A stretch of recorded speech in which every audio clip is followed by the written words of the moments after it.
Good morning.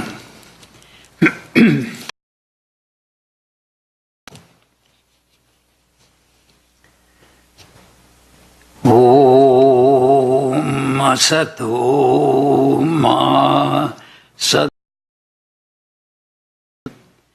Tamaso Jyotirgamaya Mrityoram Gamaya Avir Maedhi Rudra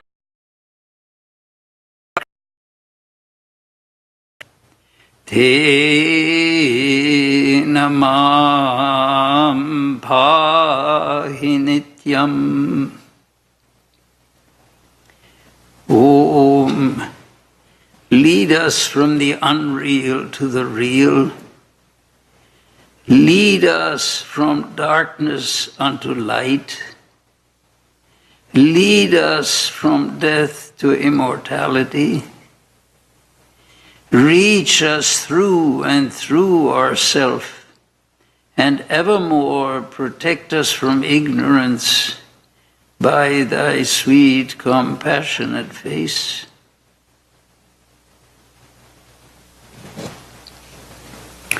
Let us sit quietly a few moments and meditate on the Supreme Spirit in any way we please.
Bhadrang karnebhi shrunuyama devaha Bhadram pashyemakshabhiryajatraha Sthirairangaistuštuvagam sastanubhihi Vyashema devahit. May we hear with our ears what is auspicious. May we see with our eyes what is auspicious. May we enjoy with strong limbs and bodies the life allotted to us.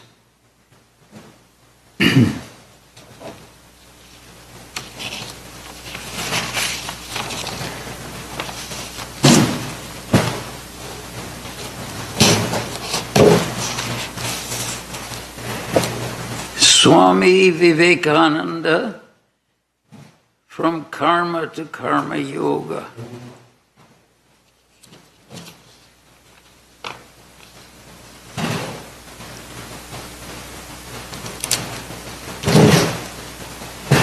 The idea of karma yoga is an admission of the fact that action, karma, is what makes up most of our life. In fact, in one sense, it really makes up the whole of life. We're always doing something or other. Unless we're actually asleep, we're doing something. So we're constantly engaged in action, but we're not satisfied with this world of action. There's a tremendous desire and need to reach something beyond this world of action. If this world of action were really satisfactory to us,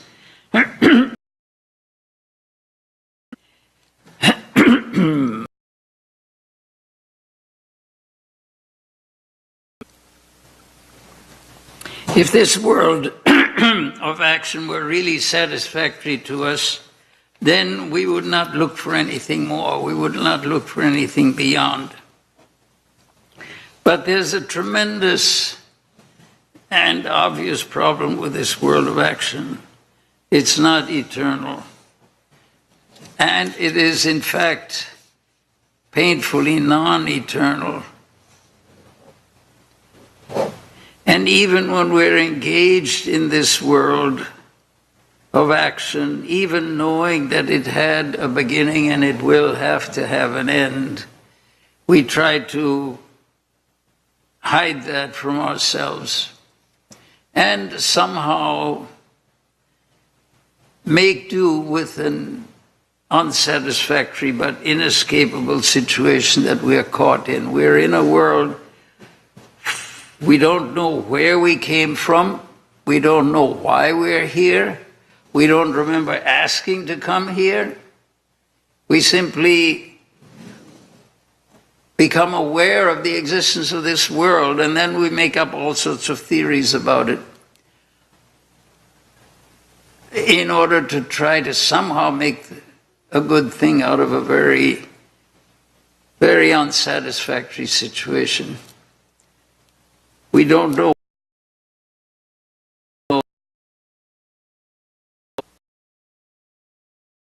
there is an after. I mean, if you really think about it, our general psychological situation is pretty abysmal. We put all sorts of flowers on it. We want to enjoy nature. We want to see depth and meaning and significance everywhere. But we can find depth and significance and meaning in small things, but in the big things we cannot. We don't know where we come from, and we don't know where we're going to go. The people who have passed away, our ancestors,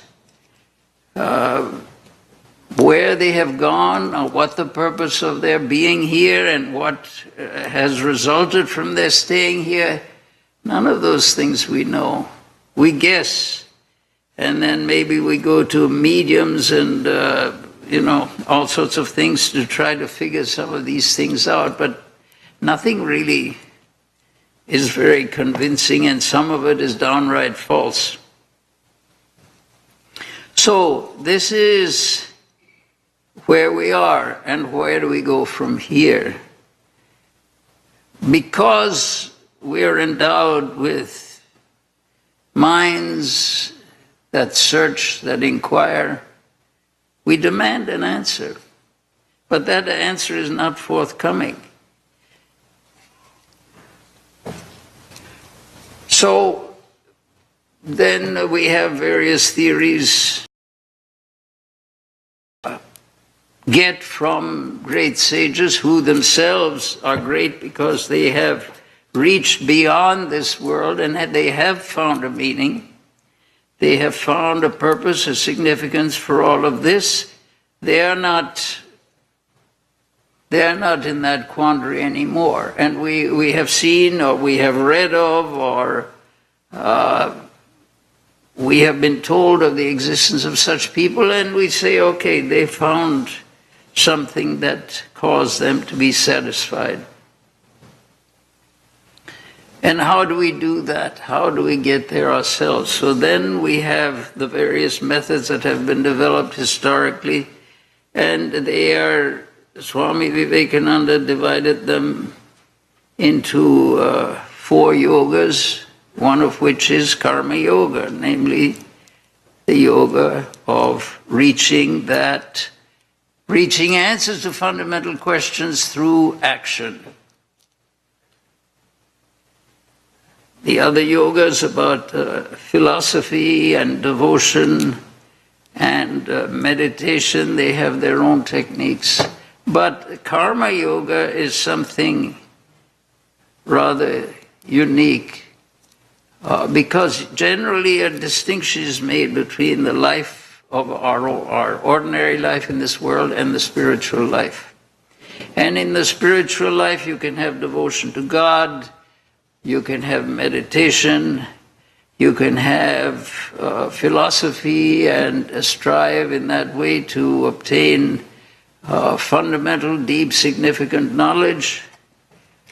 But what we are actually surrounded with all day long, every day, there's a demand that we act. There's a requirement that we act. And not only that, even if there were no external requirement, there's an internal mandate. Things won't work unless we act. So the question is, what is the best way to act? And if you read the various works on action and how action can lead to self-fulfillment, Swami Vivekananda summarized that in one of his series of lectures on that subject. And many people consider that his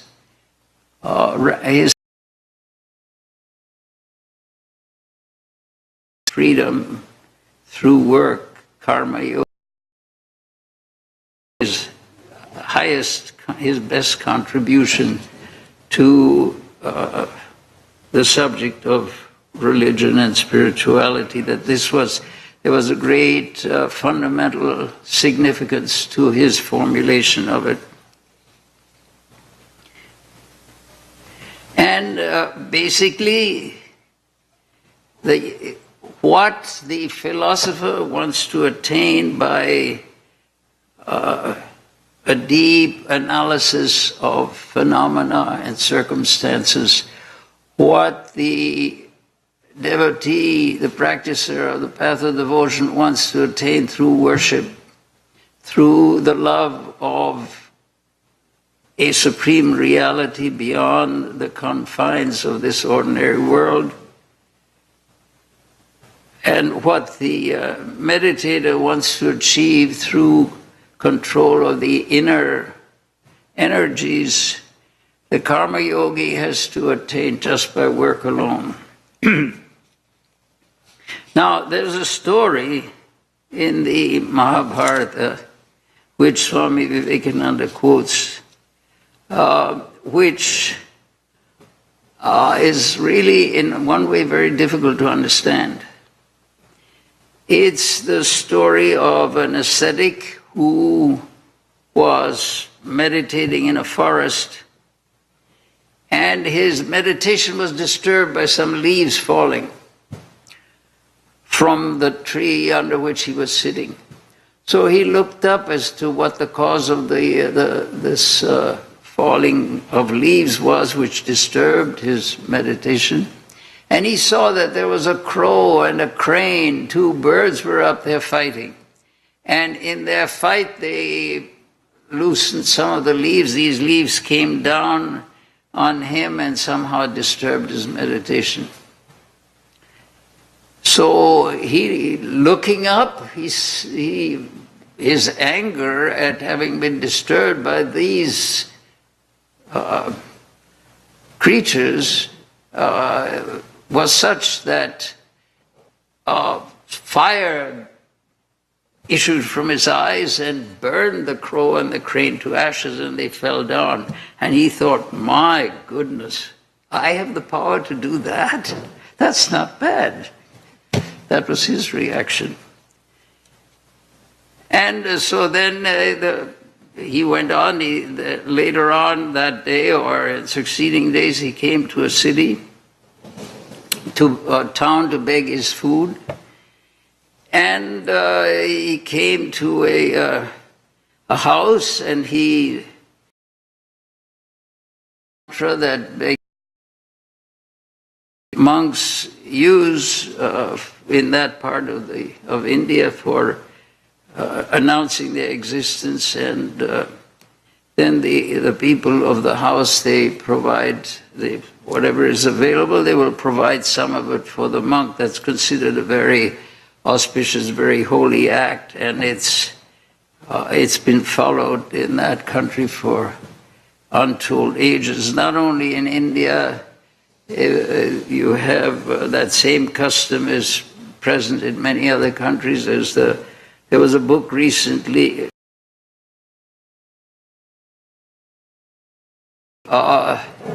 in which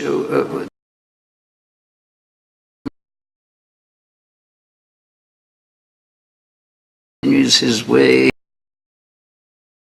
There was a first volume, The Way of a Pilgrim. And so he also went begging as he traveled throughout Russia and Siberia.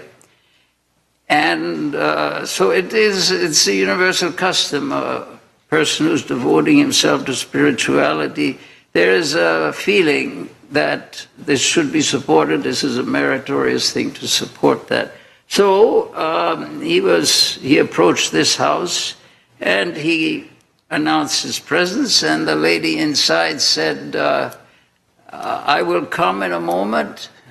Please wait for a few minutes. I'm finishing my duties here. The monk thought, you wretched person, don't you know my powers? You're making me wait. How can you do such a thing? So, but then he was thinking this. He didn't say it. He was thinking it. Then from inside the house came the woman's voice. Don't think too much of yourself, young man. Here is no crow and no crane. And he thought, what? This woman knows what happened to me in the forest? But he was so shocked and abashed that he quietly waited until the lady came out. And then he said to her mother, how did you know what had happened in that forest? And the lady said, I don't know your yoga and your philosophy and your meditations. I don't know anything about that. I am here. I am taking care of my family. husband is sick and I was nursing him, and when I finished nursing him, I came out to feed, offer you some food. Then he said to her, but how did you know about this, what happened in the forest to me? And she said, well, I have attained my present state of realization through simply following the practices of daily life, through serving my parents, my husband, doing all the necessary things in the house. That's what has come. But if you want to know more about this, you go to this village and you meet this butcher, and he will explain to you the fundamental philosophy of these spiritual practices. And the monk was shocked. What? I should go to a butcher and learn from him? That seemed to be totally out of the ordinary run, out of the expected run of things. So he went to that place and he found this butcher, and the same thing happened to him. He was made to wait while the butcher finished his duties, and then the butcher went home, took care of his father or something, and the same scenario took place. And the man, by now the monk was sufficiently abashed, he simply stayed there. Now, the point is, what did this person tell him? Basically, he told him that it was through the performance of his daily actions. In other words, through karma yoga, just simply the performance of his daily duties, he acquired this knowledge. He had attained this state of illumination. So, but that doesn't seem to answer the basic question. I mean, we all live our daily lives. We all serve our family. We all try to do the natural daily requirements, but we don't seem to get illumined. How is it that these people got illumined? What was the secret? It must have been more than that. This couldn't have been the whole thing. So, then you read Karma Yoga, the series of lectures by Swami Vivekananda, and you read his Jnana Yoga lectures on knowledge or on basic philosophy, and then it becomes clear what is involved here. It seems to be a fact that exactly through the performance of our daily obligations, illumination does come to us. Now, how does it happen? That was the major consideration. How is it possible for some ordinary means? The idea that comes now, the process of understanding this brings in the other yogas as well. Although the actual practice is karma yoga, it is based on the basic nature of the universe, the basic nature of reality.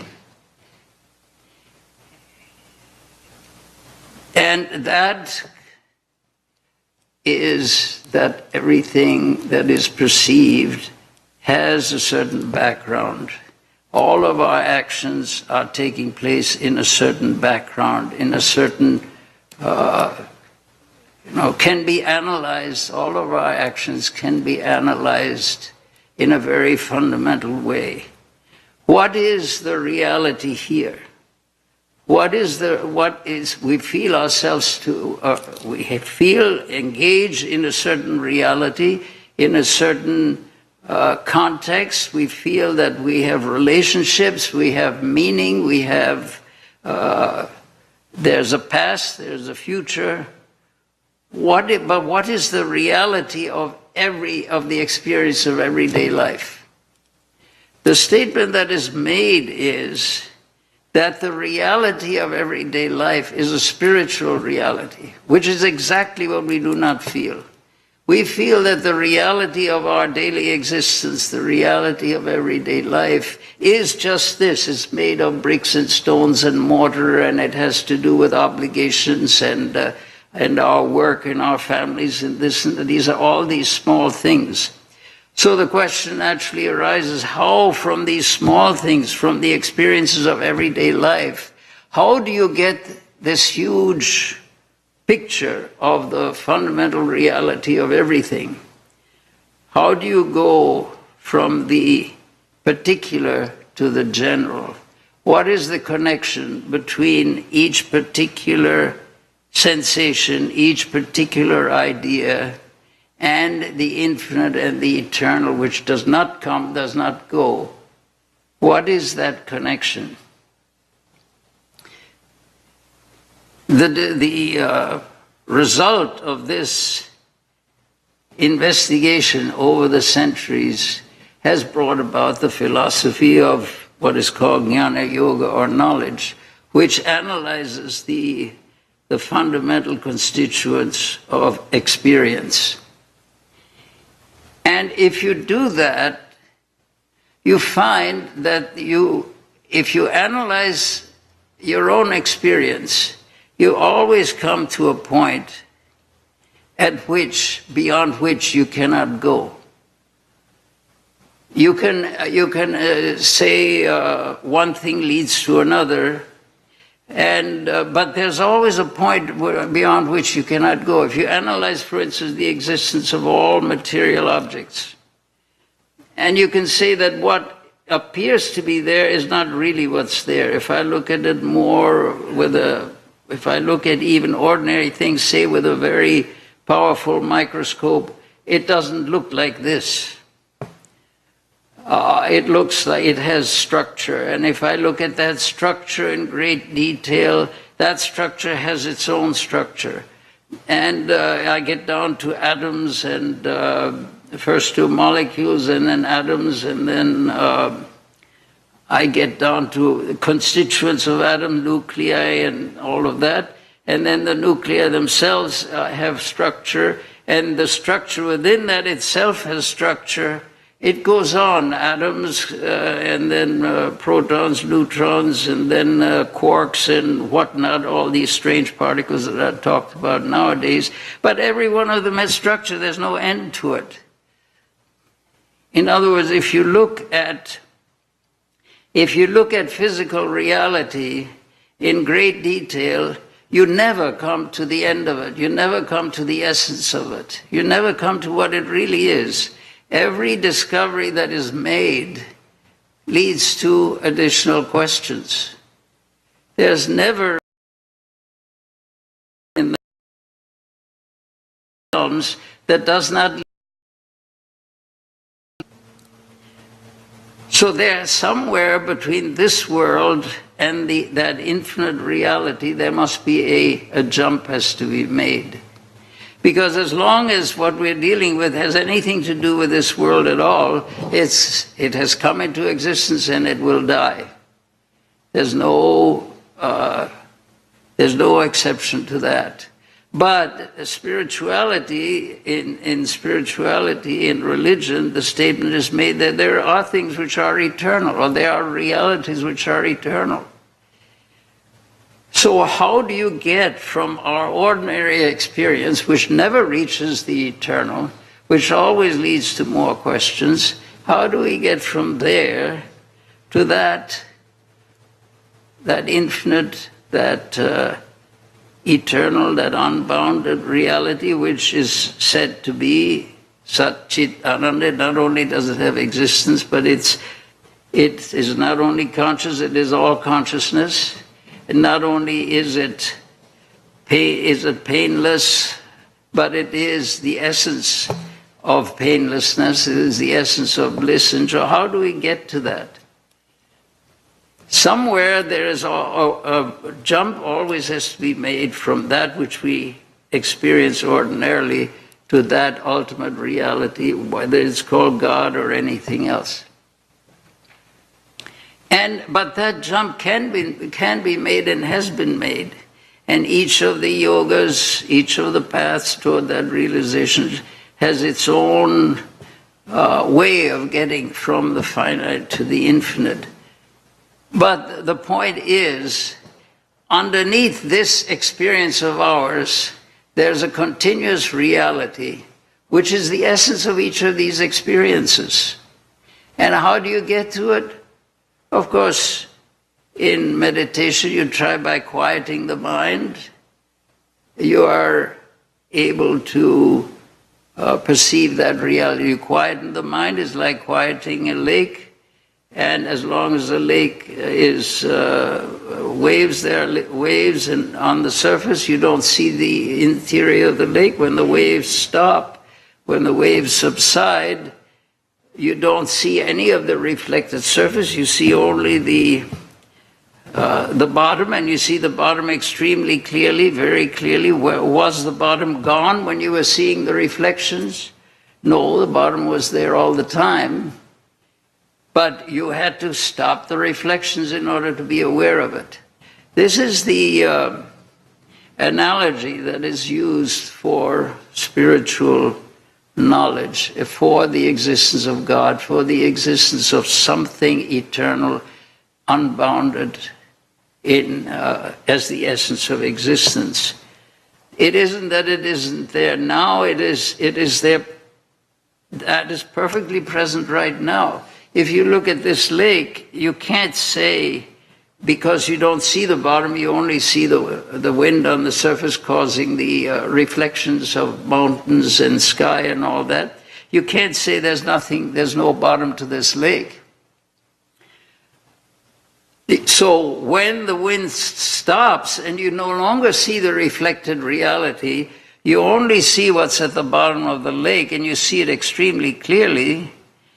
You can't say that you've created this bottom, or someone has done some magical power that has produced the bottom of the lake. It was always there, but you just didn't see it. So what is our job? Our job is to stop the waves. And if you stop the waves, you become aware of what's been there all the time. So karma yoga is basically, that analogy is basically what we're talking about. It isn't that we're causing, say, if you talk about the realization of God, it's not that we're causing God to manifest himself or herself or itself. It isn't that God or something is manifesting that wasn't there before. The problem is within us. We were not aware of it. If we stop the wind of our thoughts and our emotions, then what has been there all the time becomes evident to us. So these spiritual practices do not create anything.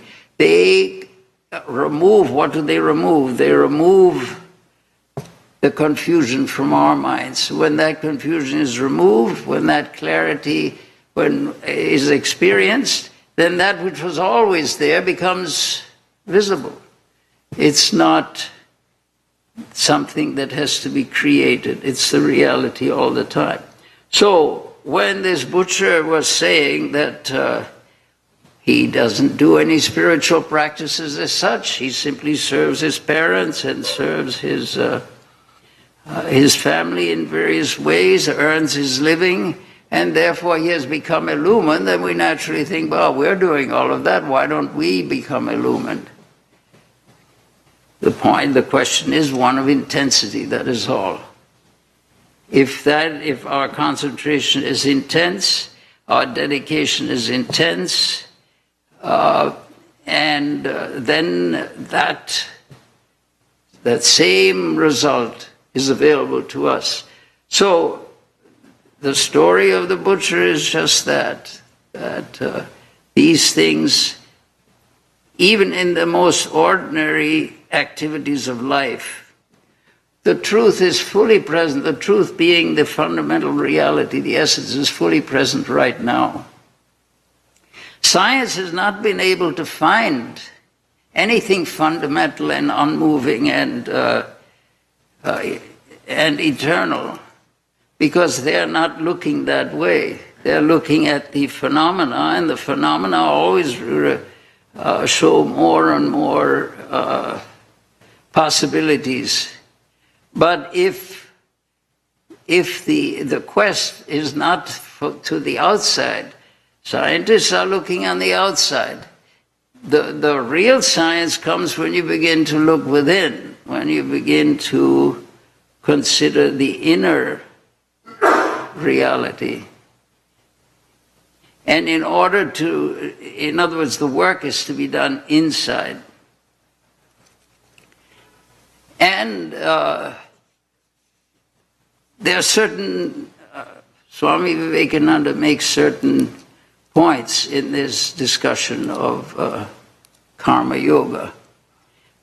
One of these statements, it's a very beautiful, very wonderful exposition, and I just want to take certain ideas to illustrate these points.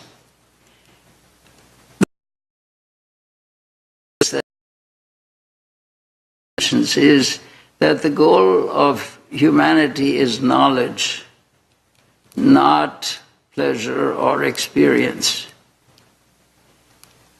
Knowledge means we want to know.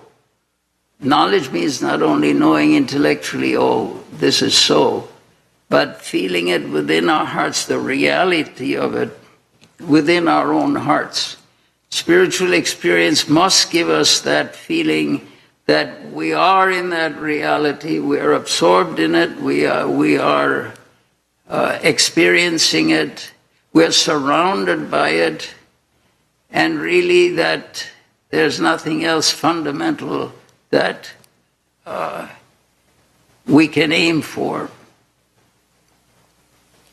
And so knowledge, this knowledge or this experience, this reaching for that which is fundamental, which is underlying every experience, that reaching that should be the one of the characteristics of a person who is practicing karma yoga. An intense dissatisfaction with being on the surface of things, and a great desire to attain to the reality that underlies everything. But in the process, we are subject to pain and pleasure. And pain and pleasure are scenes that pass before us. They're impressions that pass before us. But the result of how we react to pain and pleasure, which are the two basic experiences in life, how we react to it, that is what forms our character. Another point that Swami Vivekananda very forcefully makes is that all knowledge is already within us. He says the infinite library of the universe is in your own mind. The external world is simply the suggestion, the occasion, which sets you to study your own mind. The subject of study is always your own.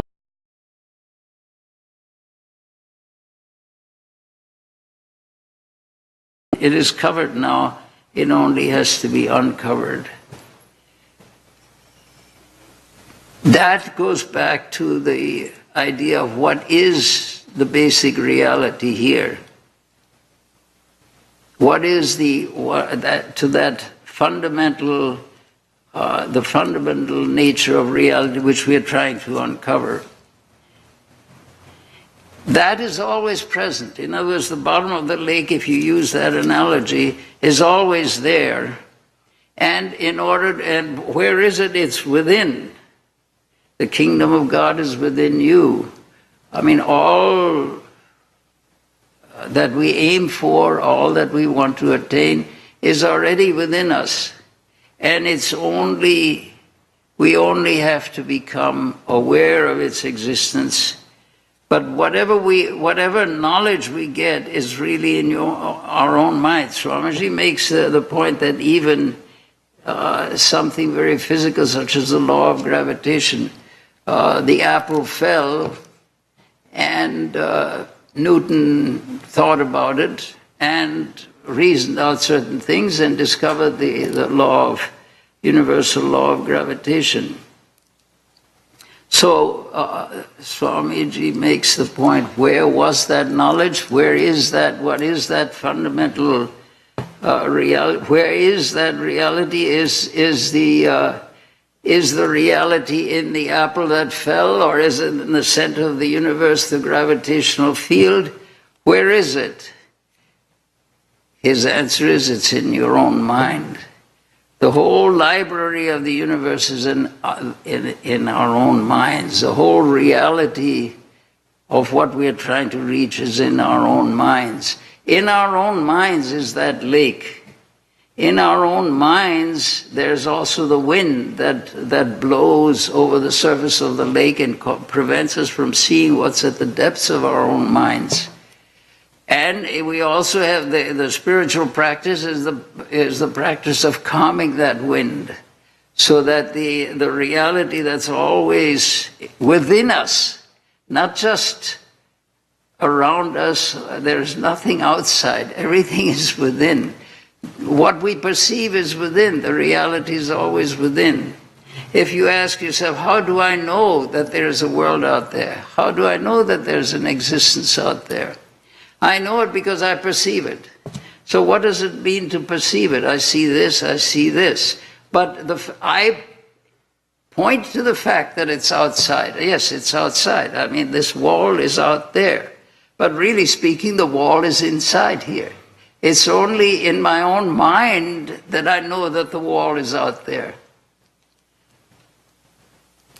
The fact that everyone here sitting in this room is entirely within my own mind. It's my own perception that tells me that you all are here. It's my own perception that this universe exists, these laws exist. It's all within my own mind. If my own mind becomes, in some way perturbed, I won't see any of this. So what is the proof? Whenever we go outside and try to do an experiment outside and get a proof outside, this exists out there, this law is out there.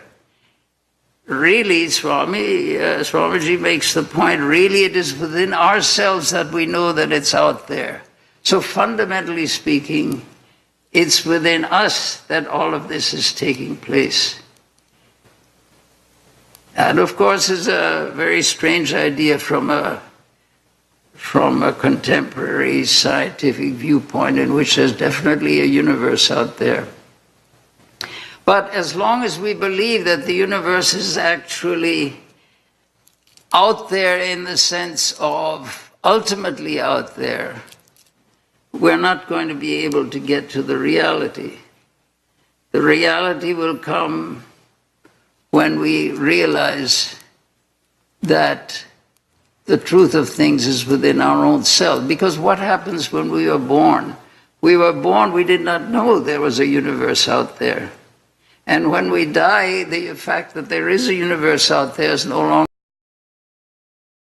happens, but we know that the person who has passed away has no some other persists in some sense. It certainly doesn't have the same quality as it has when we're alive. So Swamiji makes the point about the law of gravitation. Newton saw this apple fall, and he reasoned and thought out, and then in his own mind he discovered the connection. He found the connection in his own mind. This we do with everything we do in this universe. We see the connection in our own minds. And it's in our own minds that we get happiness, and it's in our own minds that we get misery. So the solution also has to be in our own minds. I mean, we say that God exists, the infinite, the eternal is the basis of everything, but we don't experience that. As long as we're experiencing only the external features, we will not be able to perceive the reality within. And according to the people who have experienced these truths, when we experience that fundamental reality that is at the basis of everything, the surface reality is not seen anymore.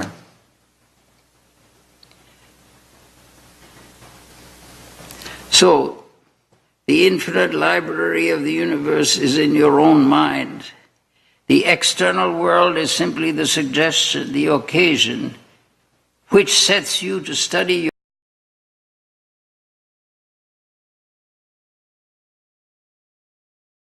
spiritual is in the human mind. Okay. Then certain other ideas. This will just be different ideas of that Swamiji mentions. Every joy or sorrow, every amount of praise or blame, weeping or laughter, has been brought out from within ourselves by so many blows. The result is what we are. All these blows taken together are called karma. Every blow given to the soul is karma.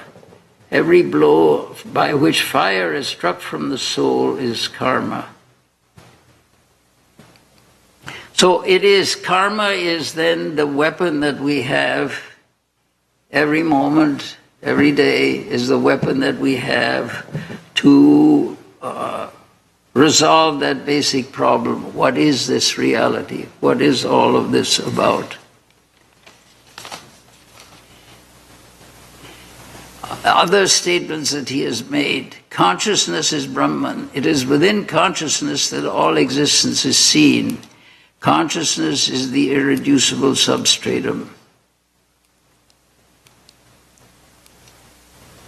I do not perceive objects, I perceive only my own mental state, my own reaction. Every perception occurs in the mind as a mental reaction to mental changes. What is actually existing outside cannot be perceived apart from the mind that perceives it.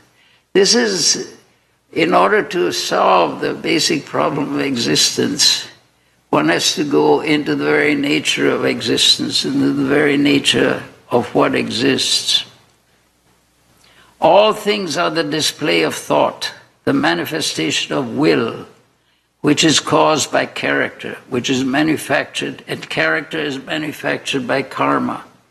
Karma determines what we deserve. We are responsible for what we are, and we have the power to become what we want to be. Creation of a mighty will, a gigantic will growing bigger and bigger, then bursting on society, all this is determined by karma. So, what is that mighty will? Swamiji talks about the mighty will of a Buddha, in which just by the performance of action, that will is created, which is the will to go beyond the finite, the will to come to the understanding of the essence of things, the will to realize, to get to the heart of reality. You get only what you deserve. What we want to be, we have the power to make ourselves. So it's infinite, the Purushakara it's called. It's the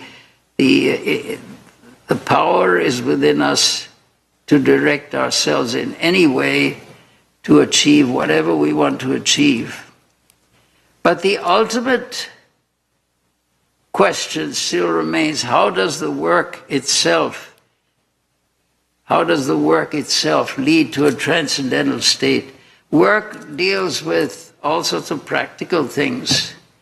I need certain tools, certain instruments, certain supplies to do the things that I want to do. So how do I get from worrying about and dealing with the specifics of existence, the specific necessities of particular actions, how do I get from there to that which is infinite and eternal? And the answer is through unselfishness. What is it that caused this butcher? That problem still remains. How could this butcher, by doing his ordinary work, how could he achieve spiritual insight? His ordinary work has nothing to do with spirituality. It has to do with instruments of his trade and with the actions that he's doing, and there's nothing transcendental about it. There's nothing fundamental about it. So how do you get from what is the bridge from the finite to the infinite? This seems to indicate that by following the finite, by dealing entirely with the finite, somehow you can access the infinite. And so that question remains: how is it that by using finite things, an infinite result is attained? Because, and the answer is because of the unselfishness. And Swamiji says, love, truth, and unselfishness, that is the highest ideal. Even selfish work has merit because it can lead to unselfish work. Selfishness will melt by persistence to perfect unselfishness. Then all our powers are concentrated and the knowledge which is ours will be manifest. That is the point. By perfect what happens with perfect unselfishness? What is the mechanism by which a simple life of service, like the butcher described, like that lady who sent the monk to the butcher described, how can it be that by serving her parents she attained illumination? Millions of people serve millions of parents, and they are not known to attain spiritual illumination. How is it that this can be done? How is it that it can be accomplished? In other words, how does karma lead to karma yoga? And the Swamiji's point is that by persistence, this selfishness will melt away by persistent unselfishness, by persistent selflessness. All our powers are concentrated and the knowledge which is ours will be manifest. This is again the basic idea that lake, the truth of the reality is within us, that the bottom of that lake, which is the essence of our being, which we do not see because of the wind of desires and the wind of impressions and ideas, that is always there. And what we need to do is to quieten the outside, to quieten that wind which constantly disturbs the surface. And what is it that disturbs the surface of our mind, that prevents it from going deep? Is selfishness. I want this, and I do not want that. And so by persistent, perfect unselfishness, by persistent intention to be unselfish, to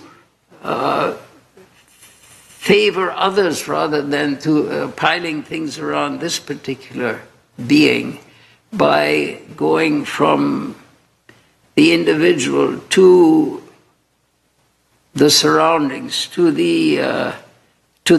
others, by attaining this unselfishness. Swamiji makes the point: all our powers are concentrated, and the knowledge which is ours will be manifest. The knowledge is already within us. We don't have to manufacture anything. What we have to do is to stop that wind which is constantly agitating our mind. And the wind, what is that wind? It's the wind of desires. As Buddha pointed out also, Trishna, or thirst, is the cause of this samsara. And if we persist in unselfishness, this becomes a habit. And in other words, this piling up of things around the little self stops. There's something called nivritti and pravritti, which Swamiji also mentions. Pravritti is the tendency to pile things around our small self, to pile things, to acquire things, to favor our own, what they call number one, my own reality, means my limited reality, to put a nice fence around that, make all sorts of nice decorations around that fence, which I can show to the outside world. See, I'm such a wonderful person, such a generous person, such a holy person, such a dedicated person. This is the image that I present to the outside world, and inside it's only I am this, I am this, I am that. That I am this, I am that has to be transferred, has to be eliminated, has to be purified. I am this, I am that, I want this, I want that. This, I am that has to be changed to I am.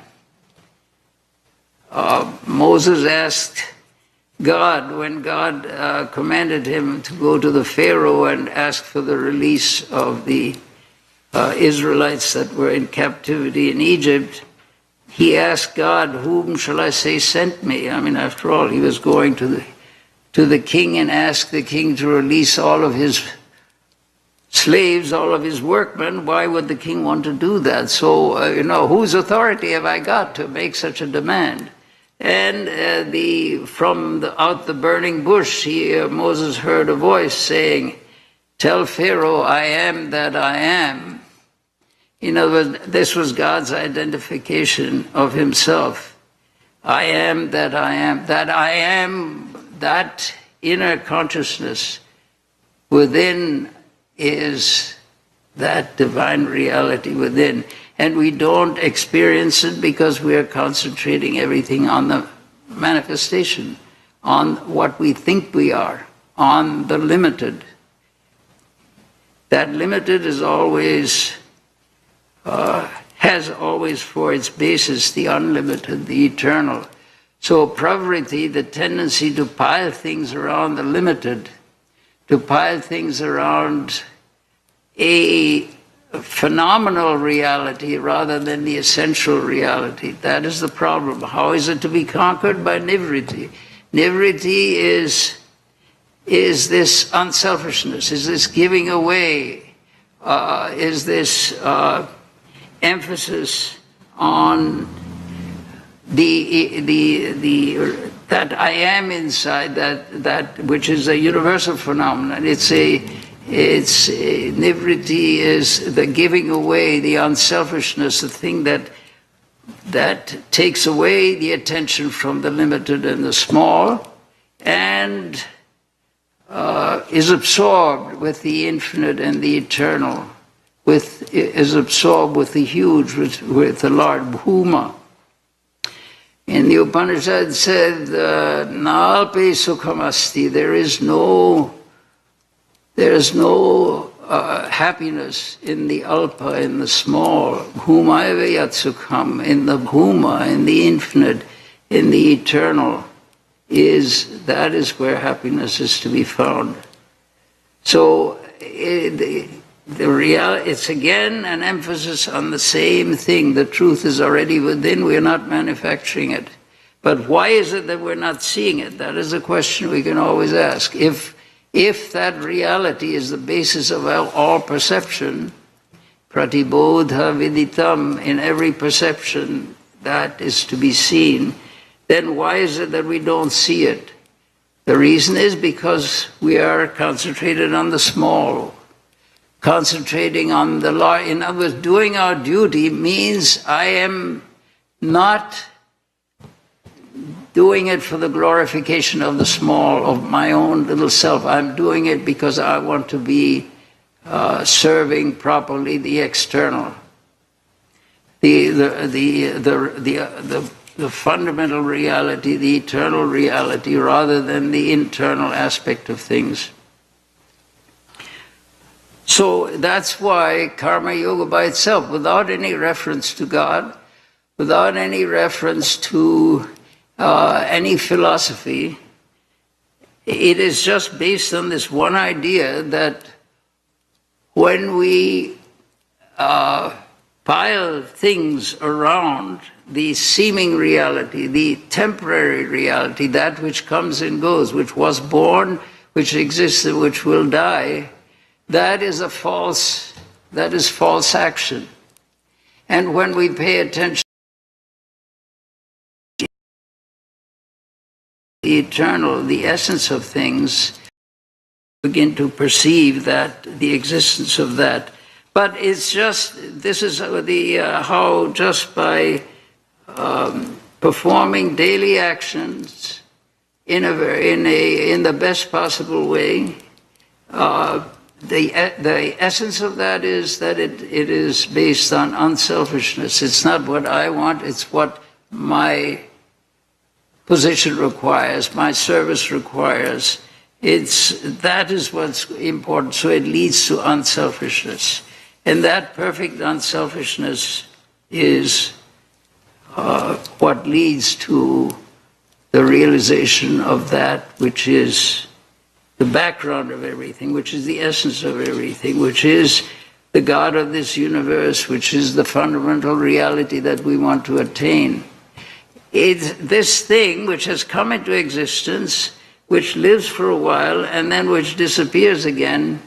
That thing is not the essence. The essence of our experience right now is just that thing. But we know there's no future in that. It is what is the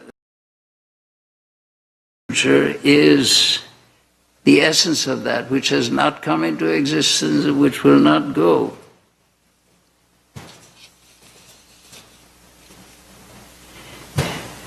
So Swamiji says so, in many other ways in that series of lectures, he emphasizes this point.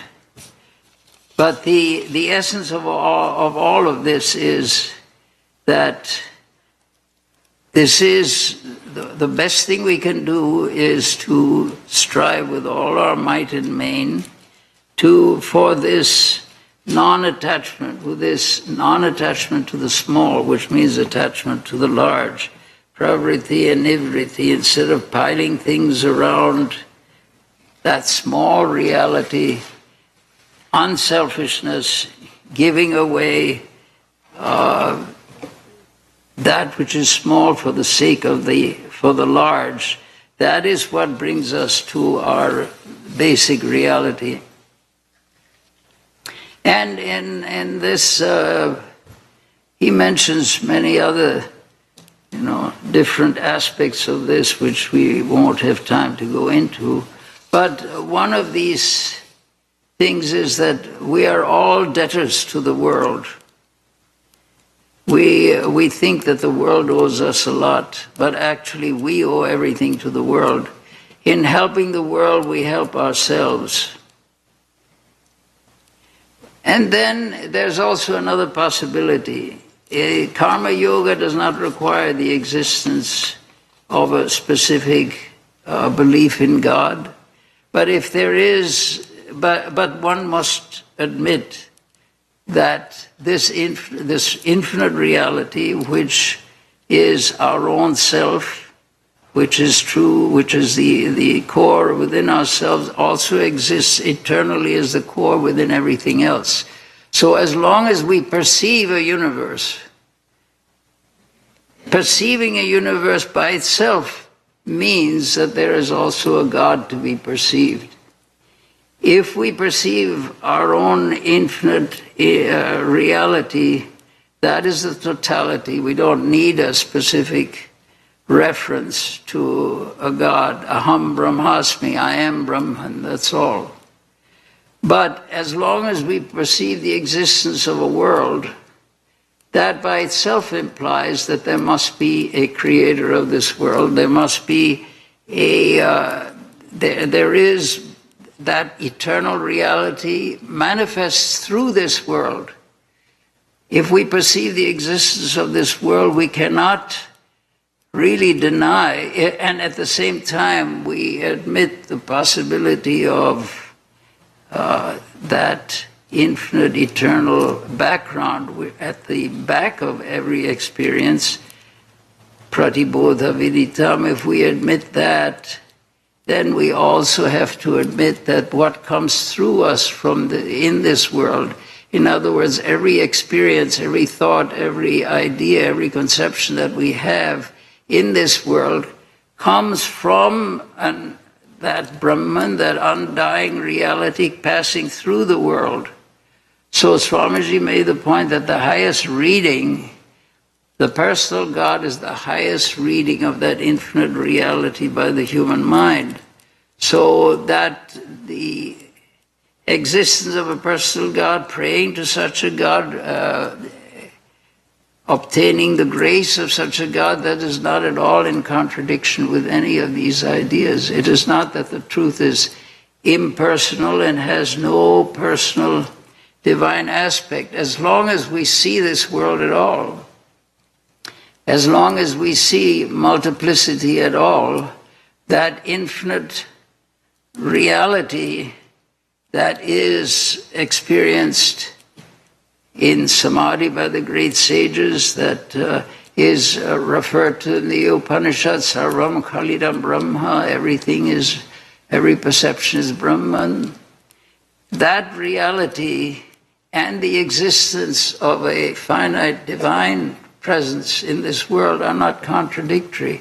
Swamiji made the point that this personal God, which is a God to be worshipped, a God to be prayed to, a God to receive help from, that is the highest reading by the human mind of that infinite reality. As long as there is a mind through which we have to think in order to experience reality, the highest through that mind, the highest level of experience through that mind is the personal God. So the personal God is as much an absolute reality as we ourselves are. As long as we feel ourselves to be real, God is totally real and totally helpful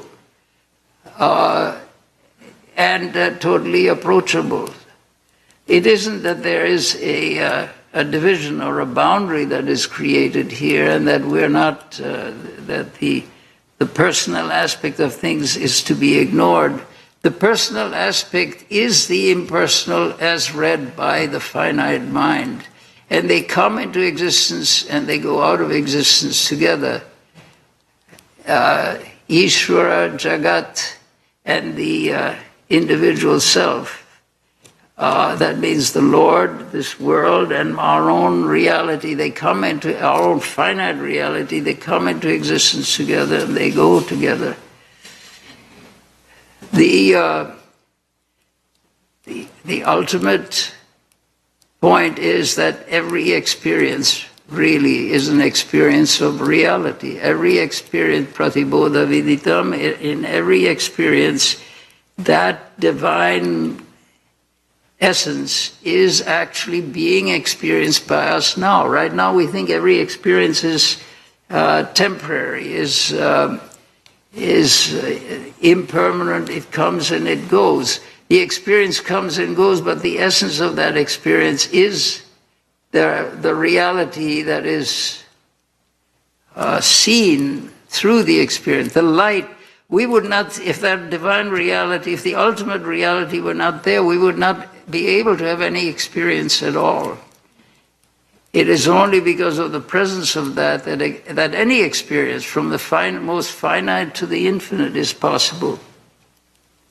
So karma yoga, from karma to karma yoga, the process is going from that which is superficial to that which is essential, from the appearance of things, from the surface of things, to the essence of things. That is the process of karma yoga. And by using the ordinary experience of life, by using like this butcher, by using his daily profession, by using everything that seems in a traditional way to be not especially religious, to be only peripherally religious, everything can be turned into an instrument for realizing the highest, because every perception is a perception of the highest, filtered out through the human mind.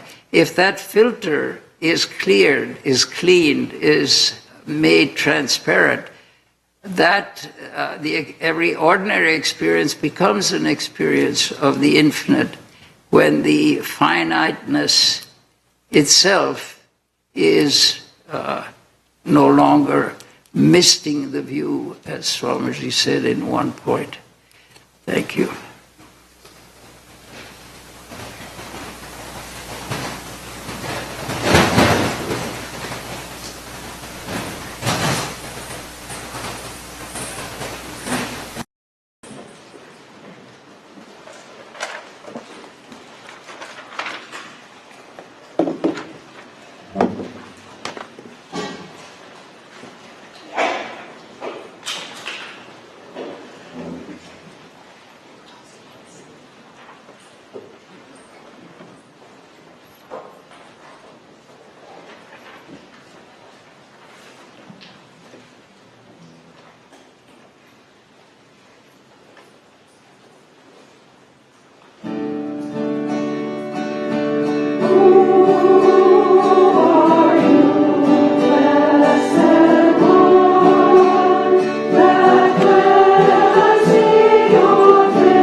This talk will be given by Pravrajika Virajaprana. Childcare is provided during our Sunday lectures. On Wednesday evenings from 7:30 until 8:15, we have Vespers in this auditorium, which consists of devotional singing and worship and are followed by meditation. There will be no Friday evening class this Friday. Class will resume in September. On Sundays, all are welcome to use the library from 12:30 to 2:30 p.m.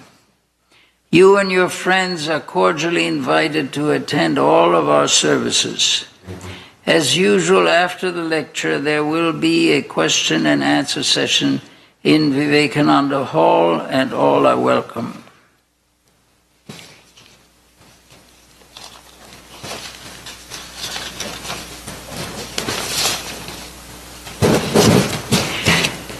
Om Dhyau Shanti Antariksham Shanti Prithivi Shanti Apos Shanti Roshadaya Shanti Vanaspataya Shanti Vishve Deva Shanti Brahma Shanti Sarvam Shanti Shantireva Shanti Same Shantiredhi Om Shanti Shanti Shanti. Om, peace is in heaven. Peace is in the sky, on the earth, and in the waters. The herbs, the plants, and the trees are full of peace. The gods are peaceful. Everything in the universe is pervaded by peace. May that infinite universal peace enter our soul and being. Om, peace, peace. Peace be unto us all.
This